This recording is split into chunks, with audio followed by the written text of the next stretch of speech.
Sigaw ko at mas binilisan ko pa ang paglalakad ko. Pero sa sobrang pagmamadali ko natapilok pa ako sa ikatlong palapag pababa at nasubsob sa baba. Langya kung kailan naman sobrang lapit na naman saka nagkaganito. Langya, ang sakit. Literal na masakit. Mahinang daing ko. My God! Cindy! Hindi ka marunong mag-ingat! Galit na sigaw ni Adriel sa likod ko. Pabangon pa lang sana ako nang may humawak ng bigla sa magkabilang braso ko at iupo ako sa huling baitang ng hagdanan. Bakit kasi takbo ka pa ng takbo? Nasubsob ka pa tuloy. Galit na sigaw niya sa akin at lumuhod sa harapan ko. Nakita ko ang panlilisik ng mga mata niya habang nakatingin siya sa tuhod ko.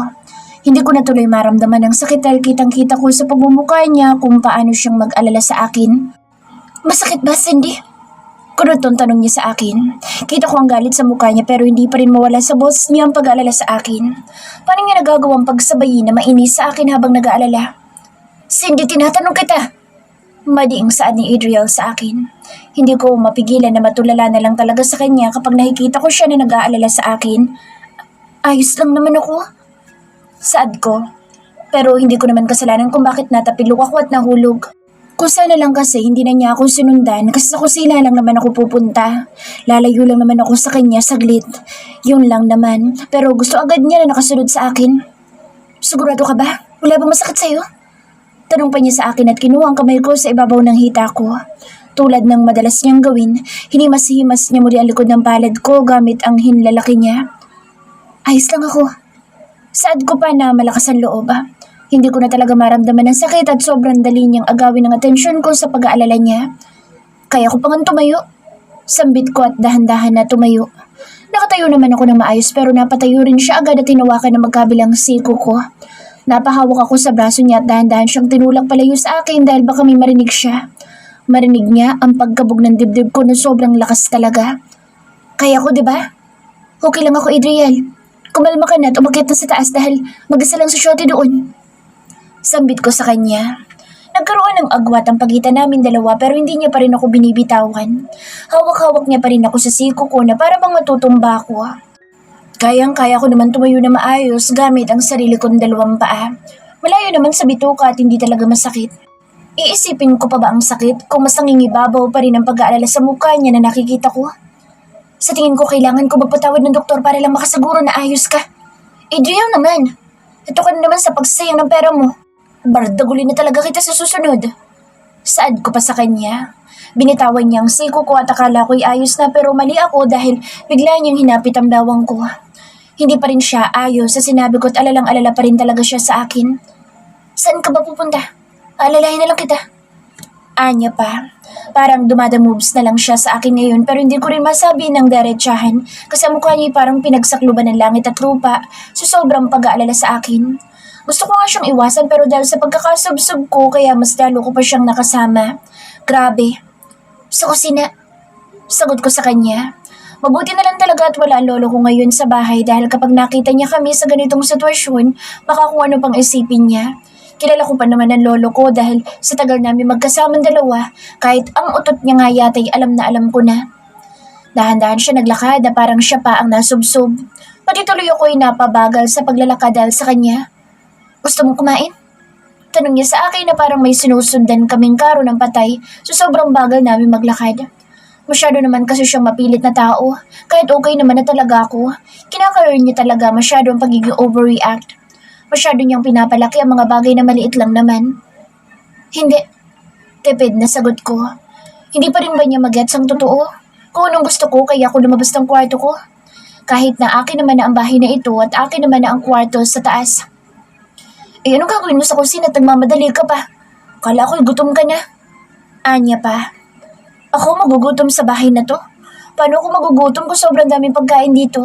Hindi lang yun, dahil ang dami kayong grocery na dumating kahapon lang na para sa amin lahat. Ganito pala kapag may maperang lalaki na nagkakagusto. Gusto kong umalis sa kwarto kung nasaan ka. Gusto kong layuan ka muna. Bigla siya napahinto sa paglalakad.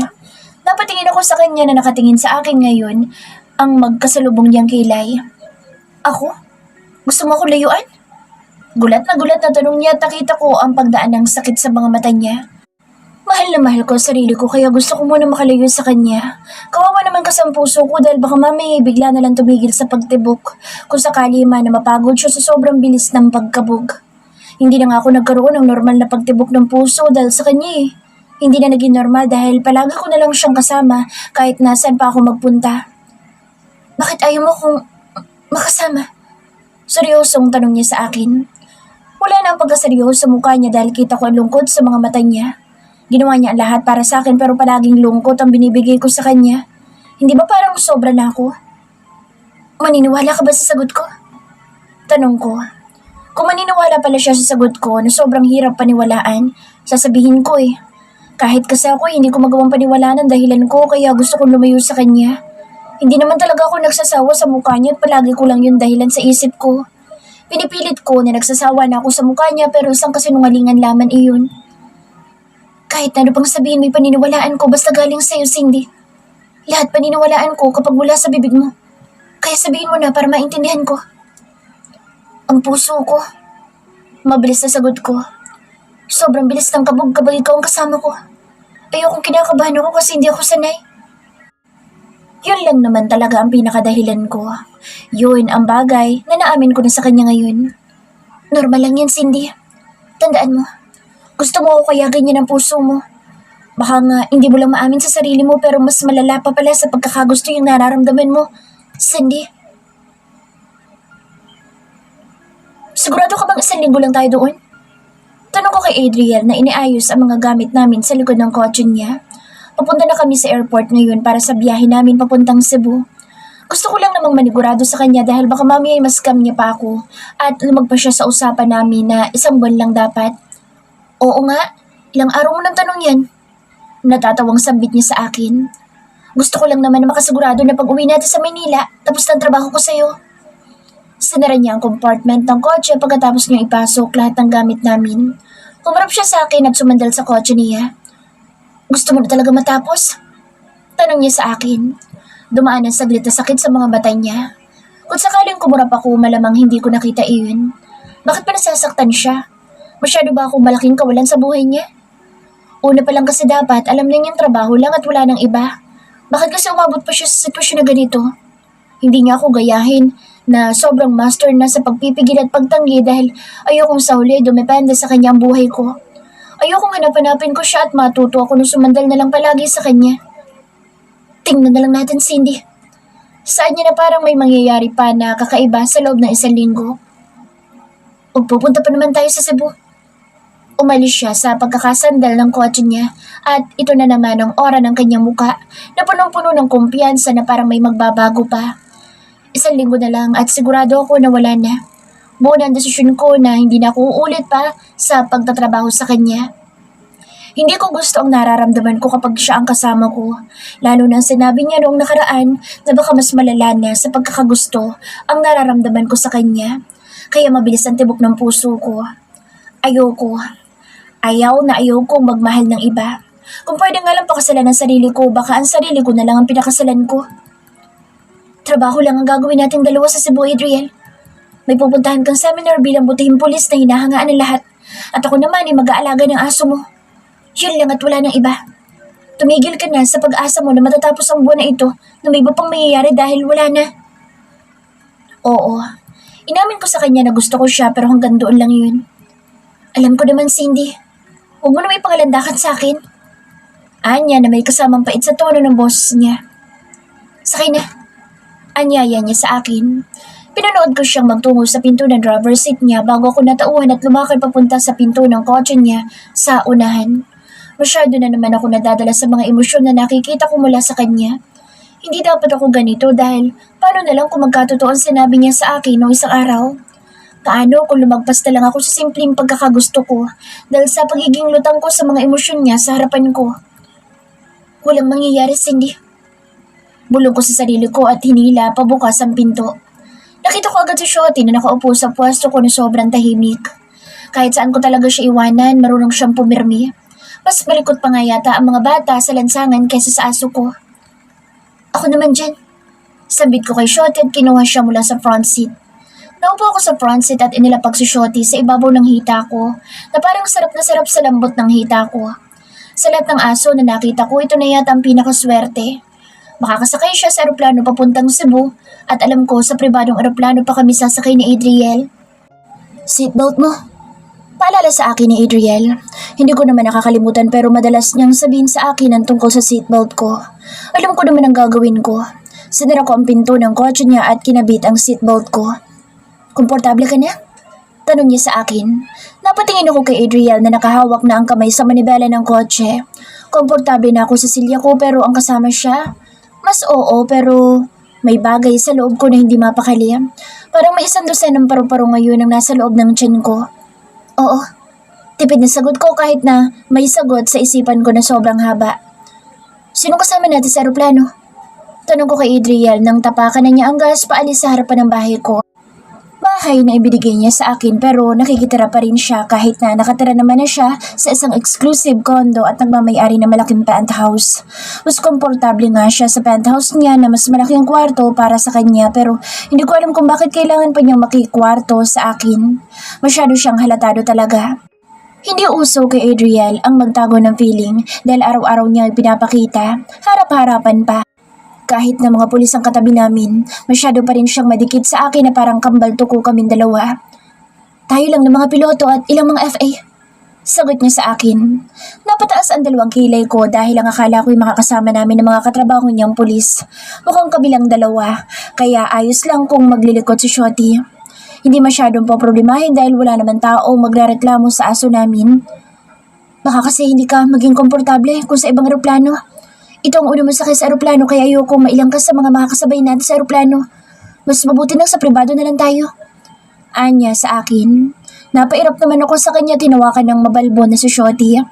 Ginupitan ko na ng konti ang balbo niya pero makapal pa rin talaga. Bakit naman ako mahihiya sa iba kung nagbayad naman, diba?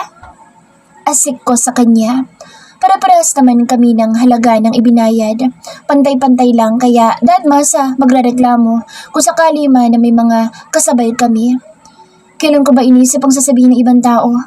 Hindi ko nga iniisip na ito pa lang ang una kong sakay ng eroplano eh. Para namang walang pinagkaiba ang pagsakay ng eroplano sa pagsakay sa jeep. Oo nga pala, ikaw ang babae may pinakamalakas na kumpiyansa. Pero mabuti na rin na nasa sarili kong eroplano tayo. Sambit niya pa sa akin. Bakit naman? Ano bang pinagkaiba kung nasa sarilong eroplano tayo o may maraming kasabay? Tanong ko sa kanya. Kung tutuusin mas maganda nga kung sasakay kami sa eroplano na maraming pasahero. Para kung sakali man na sumabog bigla ang eroplano o kaya naman ay lumading sa kung saang lupalop na maling pangyayari, mas okay kasi hindi lang kami ang masasaktan o ang mamamatay. May karamay kami.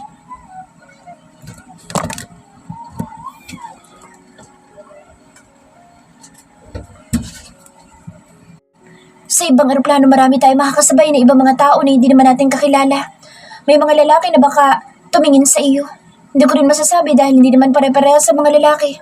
May mga lalaki na alam ko na agad kung makatingin, lalo na kung ikaw ang pinagmamasdan. Magkaiba nga talaga kami. Gusto ko sa eroplano na maraming kasama para marami ring kasabay na mamamatay. Pero siya, ang gusto naman niya ay yung pribadong eroplano para walang ibang lalaki na titingin sa akin. Seryoso ba siya?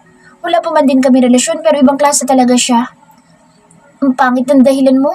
Akala ko pa naman sasabihin mo na gusto mo lang na wala kang kasabay na hindi mo kilala. Sambit ko sa kanya. Napalingon siya sa akin habang nagmamaneho siya kaya agad ako nag-iwas ng tingin. Ayoko magtagal pa ang pagtititigan naming dalawa. Gusto ko rin na umiwas agad dahil baka mamaya ay madala pa siya sa mga mata ko at malimutan na niya na siya'y nagmamaneho ng kotse. Baka sa airport pa lang hindi na kami makaabot dahil na-aksidente na pala kami. Bakit kasi may paglingon pang nalalaman? Pwede naman na sagutin niya sinasabi ko na sakali pa rin nakatingin para ligtas. Ikaw lang naman pala ang dahilan ko. Ikaw ang dahilan ko, kaya gusto ko na sa aeroplano ko na lang. Anya, bakit ba kasi ito pang napag-usapan namin dalawa? Ako pa nga yatang naituro niya. Ang tagal kasi ng biyahe papunta sa airport. Gusto ko na agad makasakay sa aeroplano at matulog para hindi siya makausap. Ako na naman nakita mo, Adriel. Bakit ako? Inis na saad ko sa kanya nang hindi siya nililingon. Unang-una, ayoko makaramdam ka ng hiya mamaya sa eroplano dahil hindi mo pa talaga alam kung ano meron doon. Pangalawa, gusto ko magawa natin ang lahat ng walang kahit na sinong storbo. Ayoko rin na may ibang lalaki na titingin sa'yo maliban sa akin. Possessive. Yun siya. Yun ang nakikita ko sa kanya. Alam mo, Chief Adriel Galvez, hibang ka na nga talaga. Tama nga siya. Ako nga lahat ng dahilan kung bakit gusto niya na sa pribadong eroplano kami sumakay. Hindi lang isang dahilan na meron siya dahil tatlo. Tatlong dahilan. Ngayon mo lang ba nalaman? Tanong niya pa sa akin. Napailing na lang ako sa kanya, tinawakan na lang ang mga paa ni Shotty. Matagal ko naman ang alam na hibang na siya. Hindi ko lang akalain na mas malala pa ang pagiging hibang niyang pulis sa bawat araw na magdadaan. Totoo nga talaga na hindi lahat ng pulis ay matitino. Pero si Adriel ang kakaiba sa lahat. Hindi kasi siya yung pulis na kotongero at masama. Kaya siya natawag na hibang dahil literal na hibang na siya. Akalain mo nga naman na magkagusto ang mamang pulis na ito sa babaeng katulad ko na nagtapon lang ng basura sa Divisoria noon. Hindi lang yun dahil sobrang palengkera talaga ang boses ko. Hindi ko maintindihan kung bakit gusto mo ko. Hindi ko pa rin magets kung bakit nga ba talaga. Biglang saad ko. Muli na naman kasi bumalik sa isipan ko kung bakit. Bakit ako pa ang nagustuhan niya? Sira na ba talaga ang ulo niya at mas pinapalala pa niya ang nararamdaman niya sa akin? Dapat nga, tinuturuan na niya ang sarili niya na hindi ako magustuhan dahil ako ang babae na hindi hinihiling ng mga kalalakihan. Bakit kasi hindi ka nalang manalamin na makita mo kung bakit kita nagustuhan? Anya, tumaas ang sulok ng labi ko dahil parang sinabi niya na rin na ang mukha ko lang ang nagugustuhan niya. Maganda ako, kaya niya ako nagustuhan kahit na patapo naman talaga ang ugali ko. Malayo sa mala Maria Clara na ugali. Ganda lang talagang ambag ko. Sambit ko. Malamang kung hindi ako maganda, baka hindi niya ako binigyan ng maayos na bahay at hindi siya mabait sa akin. Ganoon naman palagi. Kapag maganda, ginagawang mundo, pero kapag pangit, gusto na lang nila ipatapon sa labas ng mundo. Matapang ka at hindi ka maarte. Malayo ka sa mga babaeng walang alam kundi ang maging pabebe na lang. Malakas ka at kayang-kaya mong ipahiya ang kahit na sino sa simpleng pananalita mo. Nagugustuhan kita sa bawat galaw mo. Marunong ka magluto, hindi katulad ng ibang babae na proud pa na hindi sila marunong magluto. Kahit na sobrang prangka mo, gusto pa rin kita. Kesa naman sa mga babae dyan na alam ko naman na plastic. Ikinumpara niya pa talaga ako. At sa lahat ng pagkukumpara na narinig ko, ito na yata ang pinakamaangas. Parang puring-puri pa talaga ako. Ano pang tanong mo? Tanong ka lang para masagot ko. Masayang saad niya. Bakit ka ipinanganak kung pwede naman na hindi na? Tanong ko sa kanya, bakit kaya si Adriel pa ang pinanganak sa mundo na ito? Bakit siya pa naging mayaman at nakakaangat talaga sa buhay? Bakit kaya niyang bilhin ang kahit anong bagay at bakit hindi siya nahihirapan katulad ko? Parehas lang naman kami na galing sa sinapupunan ng nanay namin ah. Pinanganak lang naman ako ng dahil sa'yo. Sagot niya sa akin, wala ka na ba ibang sagot maliban sa akin? Ako nang ako ang dahilan? Tanong ko sa kanya, ikaw naman talaga ang dahilan, Cindy. Pinanganak ako para sa'yo, para magkakilala tayo at ipaalam sa'yo na masayang mabuhay at hindi mo kailangan na magsisi kung bakit ka nandito sa mundo ngayon. Pinanganak ako para makasama ka at sabay tayong maging masaya. Idinuwal ko lahat ng kinain ko kaninang umaga sa sobrang sama ng pakiramdam ko pagbaba namin ng eroplano. Maling-mali namin naliit kong eroplano at kinumpara ko pa na parehas lang ito sa jeep. Ang bala ko matutulog ako sa biyahe pero hindi ako nakatulog sa sobrang suka ko. Suka lang ako ng suka buong biyahe. Kala ko nga iiwan ako ni Adriel dahil sa suka ako ng suka eh. Sabi ko naman sa'yo, buti talaga sa pribadong eroplano tayo sumakay. Nag-aalalang saad niya sa akin habang hinihimas niya ang likuran ko. Hindi ako makakilos ng maayos dahil bawat lakad ko, bigla na naman ako masusuka. Nakakahilo pala ang sumakay sa eroplano. Hindi lang din yun dahil binging-bingi ako sa eroplano. Ano, kaya mo pang makalakad? Tanong niya sa akin. Umayos ako ng tayo at napalingon sa kanya. Pawis na pawis ang noo ko kahit na sobrang lakas ng hangin sa port na ito. Ang sakit ng ulo ko. Pagrereklamo ko sa kanya, nilabas niya ang panyo mula sa bulsa niya at pinunasan ang noo ko na punong-puno ng pawis ngayon. Saglit lang kami sa biyahe pero hinang-hina na agad ako. Paano na lang kaya ako sa ibang bansa na kami pumunta? Ako na bahala sa'yo. Bigla niya akong binuhat at napakapit na lang talaga ako sa mamang pulis na to. Mabuti na lang at nasa kotse na mga gamit namin ngayon dahil inayos ng mga crew ng airport na ito. Kala ko nga wala siyang ibang gagawin kundi ambusitin lang ako at bigyan ako ng sobrang corny na salita niya. Pero hindi man lang siya nandiri kahit na nasukahan ko ang pulse niya kanina. Magpahinga ka na lang muna sa hotel natin. Bukas pa naman ang seminar ko kaya sasamahan muna kita para makasigurado ko. Anya habang lumalakad papunta sa kotse. Lahat na lang nasa kanya na. Makulit, corny, papansin sa akin, buntot ko. Pero maalalahanin pa rin siya at maalaga talaga. Naiinis ako kapag inaasar niya ako at gusto ko na lang siyang ipatapon. Pero kapag nag-aalala siya sa akin at inaalagaan ako, parang gusto ko na lang siyang patabihin sa buhay ko. Hindi ko talaga alam kung saan ako lulugar. Minsan gusto ko na lang talaga na matapos na lahat, lalo na ang kontrata ko para lang makalayo sa kanya. Pero minsan gusto ko rin na palaging makita siya na nag-aalala sa akin at inaalagaan ako. Magpapadala na rin agad ako ng soup sa hotel suite natin para bago ka matulog mainitan naman ang tiyan mo at makatulog ka na maayos. Mahaba pa naman ang oras mo para makapagpahinga. Sandy, seryosong saad niya. Simula nang magsusuka ako sa loob ng eroplano, natigil na rin siya sa pagdadaldal sa akin ng kung ano-ano. Gusto ko na nga na umalis siya sa tabi ko para hindi niya ako makitang parang tanga na nanghihina sa kakasuka. Pero hindi pa rin siya umaalis. Mas lalo kong napagtanto sa sarili ko na kahit ano talaga mangyari sa akin, sa Adriel, mananatili lang siya sa tabi ko. Ang mamang pulis na panggulo lang naman sa buhay ko noon at palaging extra. Pasensya na. Mahinang sambit ko. Anong pasensya? Wala ka namang ginawa. Anya, pinasok niya ako sa bukas dahil binuksan ito ng isa sa mga crew para sa kanya.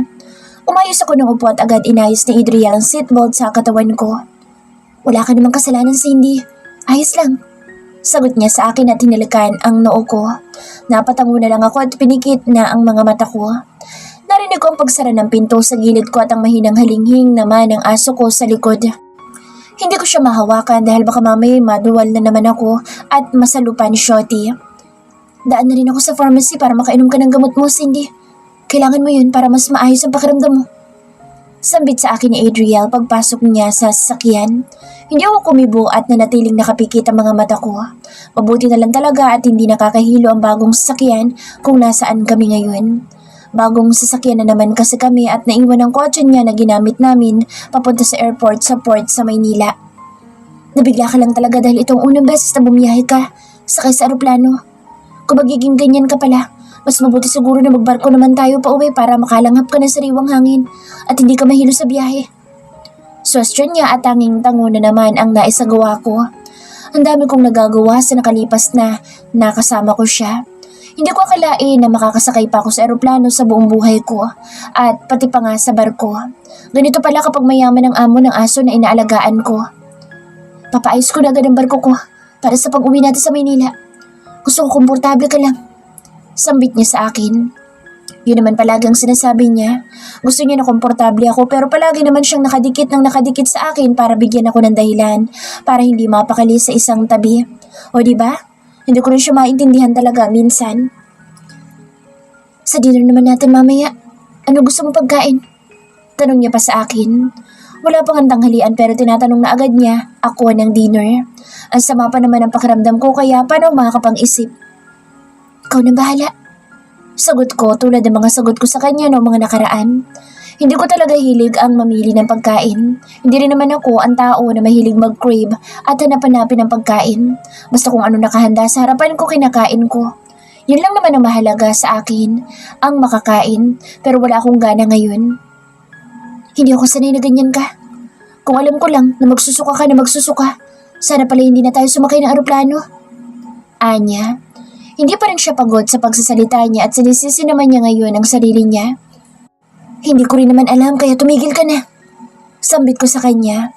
Nakakarindi kapag nakakarinig ako ng tao na sinisisi ang sarili nila. Hindi ko lang gusto yun dahil pakiramdam ko ang plastic lang. Ayokong isipin na plastic siya kaya ayoko rin nasisihin niya ang sarili niya. Magiging okay din naman ako. Itutulog ko lang to saglit at ayos na ako. Dagdag na sambit ko pa. Kaya wag ka na muna maingay para makatulog ako habang nasa biyahe pa naman. Mabuti na lang at hindi na ako muling nakarinig pa ng salita mula sa kanya. Sinandal ko ang ulo ko sa bintana ng kotse niya at tinayaan ang sarili ko na gapiin ang antok na nararamdaman ko. Dahan-dahan ako nagunat ng braso ko. Napakunot ang noo ko nang madama ko ang malambot na kama sa likod ko. Ang alam ko, nasa kotse ako. Gising ka na? Dahan-dahan ako iminulat ang mga mata ko at bumungad agad sa akin si Adriel na nakatayo sa paanan ng kama habang inaayos ang polo niyang itim.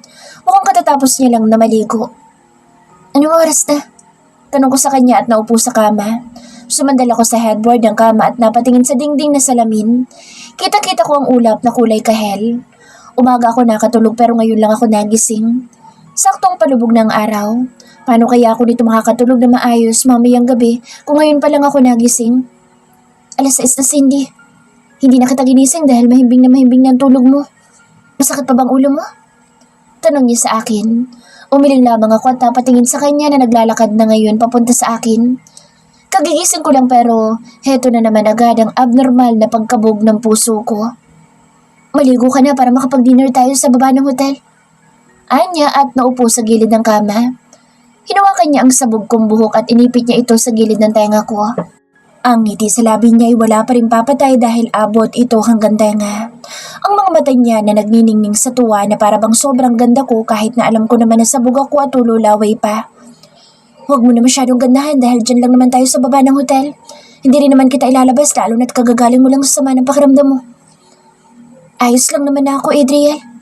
Sambit ko sa kanya. Hindi na ako nahihilo at okay na talaga ako. Ilabas naman natin si Shotty dahil baka maburyo lang yan. Sayang naman kung nandito kami sa Cebu pero puro trabaho lang. Gusto ko rin ipasyal si Shotty or should I say, gusto ko rin ipasyal ang sarili ko. Gusto ko makita ang 10,000 roses dito sa Cebu na nakikita ko lang sa mga palabas.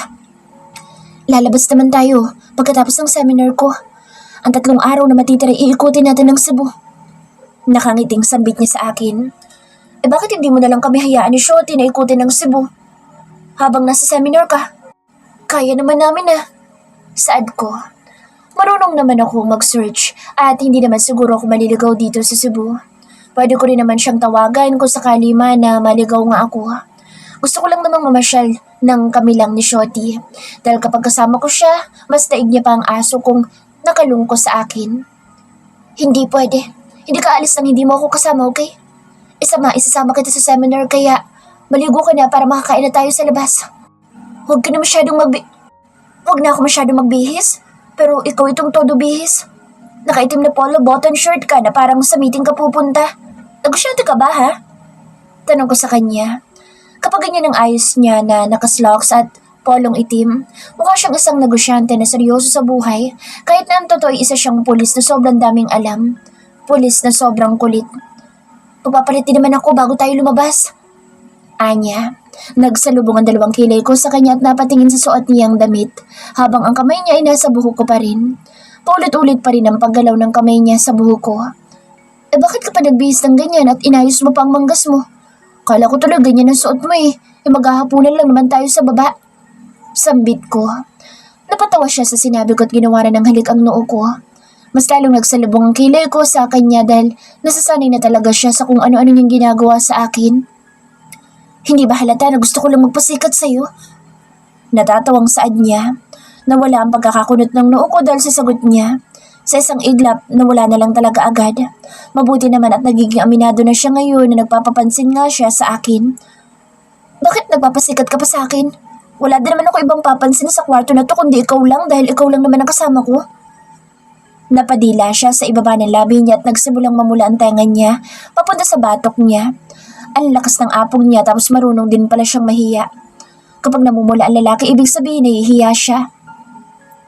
Cindy naman. Mahinang saad niya na parang may ginawa akong mali. Oh, ano na naman? Ako na naman ba sisisihin mo? Tanong ko sa kanya, tumaas ang isang kilay ko. Baka kasi mamaya magbigay na naman siya ng dahilan at ako na naman. Pangalan ko na naman ang dahilan niya na parang sobrang laki ng utang ng pangalang Cindy. Hindi. Pero bakit kasi sinabi mo yan? Alam mo naman na habol ako ng habol sa atensyon mo. Tapos ako lang naman palang napapansin mo. Masayang saad niya. Hindi ko mapigilan na kumawala talagang mahinang pagtawa ko sa kaemehan niya sa buhay. Baliw ka talaga, Adriel. Bakit mo naman kasi habulin ang atensyon ko? Hindi naman ako tumatakbo. Natatawang saad ko. Bawat galaw nga niya napapansin ko. Bawat emosyon ng mukha niya napapansin ko rin at natatameme pa nga ako kapag napapansin ko siya. Kasi nagugulat na lang talaga ako sa mga kilos at sinasabi niya. Paano naging ganoon ang isang mamang pulis na nakaaway ko lang sa Divisoria? San naman? Ganyan din ang nararamdaman mo para sa akin, Cindy. Sana hindi rin tumatakbo palayo. Kanina pa paikot-ikot ang mga mata ko sa buong hall. Hindi ko alam kung paano pipirme sa silya ko. Kung kanina pa ako naiinip dito. Dapat talaga hindi na niya kami isinama dito dahil wala naman kaming ginagawa ni Shorty.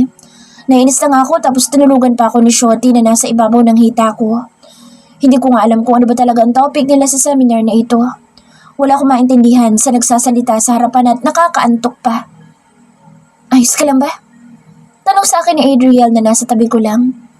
Ganito lang gagawin mo sa buong 4 na araw? Tanong ko sa kanya at imbis na sagutin ang tanong niya sa akin. Nasa harapan pa naman din kami, nakaupo pero wala talaga akong maintindihan. Papasok sa loob ng tenga ko tapos parang may kung anong sumisipa sa loob ng tenga ko kaya hindi ko maproseso sa utak ko. Oo, bakit? Tanong niya sa akin. Nainip na ako eh. Matagal pa ba? Tanong ko sa kanya. Dahil man ako marinig man ako ng mga tao sa likod ko dahil yun naman talaga ang totoo. Nainip na talaga ako kanina pa. Hindi ko na alam kung ano ba dapat kong gawin para mawala ang pagkainip ko. Busog naman ako pero grabe talaga. Hindi man lang energetic ang boses ng speaker.